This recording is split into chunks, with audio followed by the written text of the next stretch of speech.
This will be a day long remembered. Now I am the master. Welcome to another episode of Legends and Theories.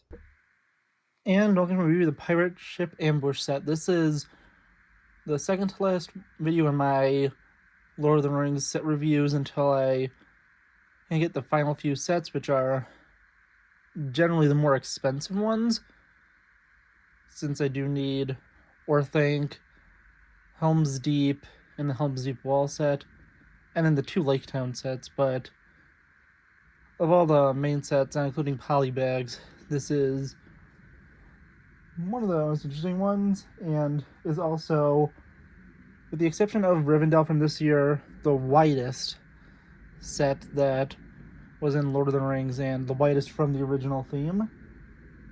And that's because the pirate ship is pretty long and is a really interesting set. I did get this a while ago. I did have to order a few pieces to replace some pieces that I lost over the years, but I generally kept this in a pretty good condition.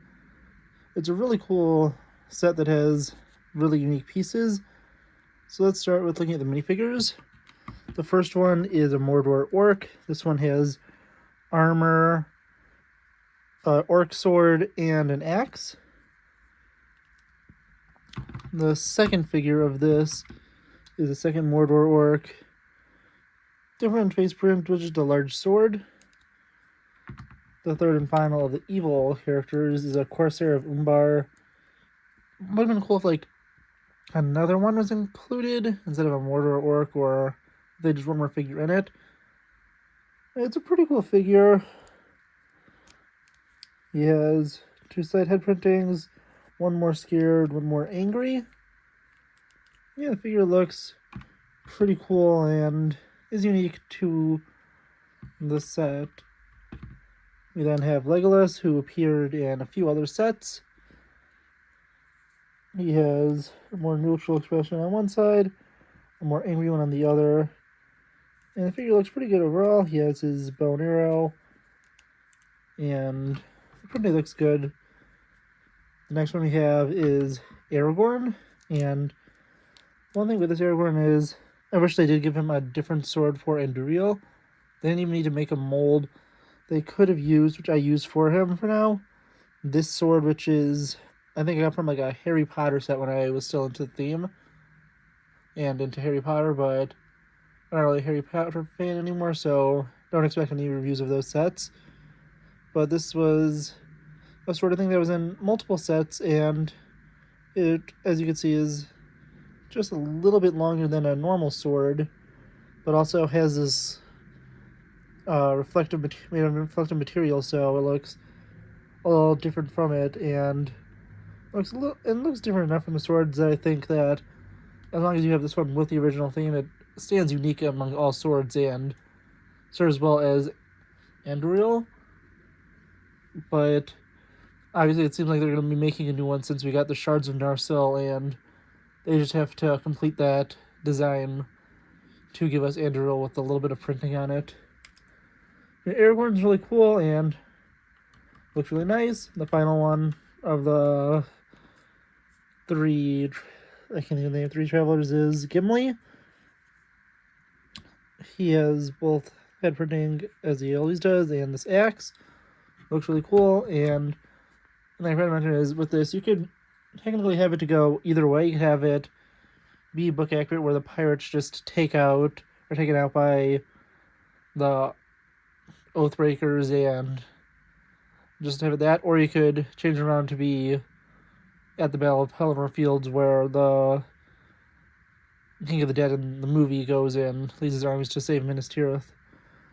But the most unique and cool figure of this is the King of the Dead. He's really cool. I think it's a glow-in-the-dark helmet and a glow-in-the-dark head. Pretty different prints on each side. Really cool skeleton stuff, and he has his red cape, where you can see the backside of it. And he's honestly a really cool and unique figure for this. And then there is the two Soldiers of the Dead, who look pretty cool also. Pretty similar head prints. They look really unique. They again have the glow-in-the-dark stuff. And yeah, they look really cool with the two little swords. Yeah, that's all the figures to this. They all are really great inclusions and definitely parts that I'd love to have for this set. Now let's take a look at the the main build and the smaller build of this set. The smaller one is this catapult, and this is just supposed to be some orc artillery to represent them coming up to the Battle of Pelennor Fields. And this, pretty simple, has this kind of horn structure here. You can place take one of these off and put them in here. I'm not going to put it in so I don't lose it, but it can be launched to, when they realize this is not allies on the ship, to launch it at it. Also, a complete side note, it would have been really cool even if they could have included some characters from the books in this, even though they don't appear in the movie, since there are other characters, or even just a banner of Gondor for Aragorn to be coming out under. But yeah, this is just a really cool little thing, and it's a nice side build. Nothing too unique about it, but it works well, and if you were to get the pieces for this, besides these two stickers, you could easily build enough to make a orc artillery to go against the other characters. Moving on now to the pirate ship. It's of course their ship, but basically the same idea. It's a really, really cool build. You have these sails on here, which are unique to this set. You have a little bow over here. I don't know ship terms that well. These shields that are throughout the set, they look really nice. These really cool gray bat wings that pop out of the back, which are exclusive to this. There's a small little rudder at the back over here. And if you look across it, you have these little little crossbows that shoot bolts out, or missiles, if you want to say that. It has, if I move this over to the edge and position this down a little bit, it has a dropping anchor, which if you turn this, you could lower it down with it just has two axes at the end, but it still looks cool, and you can roll it back up. Really cool little feature to include.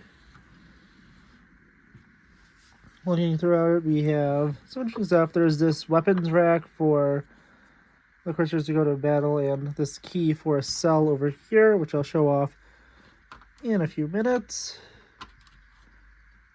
The sail can move a little bit by moving this around. And looking around it, you have a piece of bread, which is supposed to be what the pirate holds, although they didn't give him a weapon. You could easily give him one of the spears or crossbow from over there. There's two crossbows set up on these different sides to have a little bit of artillery to the side. And yeah, just looking from the side, that's all I can really show besides grabbing this box, where if I pop off the lid, you have two maps. And if I pop this fully off and we look at them, there's just three maps just of Middle Earth. I can't really read it too well. So we have one of Gondor and another of the seas. So they're supposed to kind of go, I think, like this together, and you can get a little bit of a map of Middle Earth.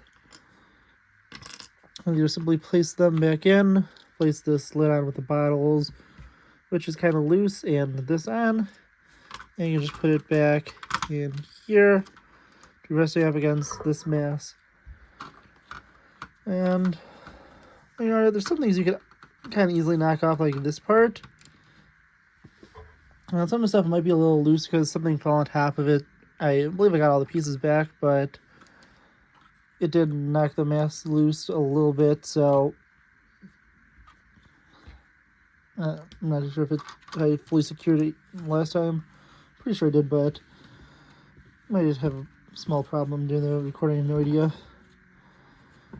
Over here you could see we have the steering area and the helm. There's another key here. The wheel can be easily turned, and this sail, I got a good look at the build for it. Around has two little torches and leads to the inside of this cell, which just has some torches and a bucket in there, and somewhere for a prisoner to sit. And one of the intentions inside is to have one of the Corsairs as a prisoner. Actually, I think he's supposed to have a chain on it. I think I might have lost the chain. Or I know where I think I know where the chain is. I just don't have it with me. Moving to this side of the ship, it's basically the same, but you get to look at the backside of the sails, where this would be basically accurate, where you have the masts on the backside, and they are exposed, so it looks pretty interesting. Although I do wish they had little things to cover these little gray gaps. It would just help just a little bit with the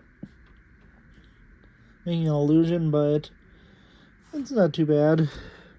You can open the cell, although it is a little hard to do it without opening this and just pushing it open from behind. So you can take a prisoner and put them in there. These chains go across. It looks really nice. And yeah, you can get a look from the side. It is a really cool set, and I think it is pretty expensive, especially since it has a bunch of exclusive figures, being the Oathbreakers, and they're pretty, I think they go for a lot, and it does have a lot of unique pieces, including the sails, these dragon wings at the back, these shields, and some exclusive stickers for it also. It looks really cool and is a really nice set. I definitely enjoy having it, and it's one of my favorites from the Lord of the Rings theme. Looks really nice, and I do want to know what you think. Please let me know in the comments, and I'll see you on the next episode of Legends and Theories. Thank you for watching this episode of Legends and Theories. Please subscribe, like the video, share the video, leave a comment, check out the video on screen, and may the Force be with you.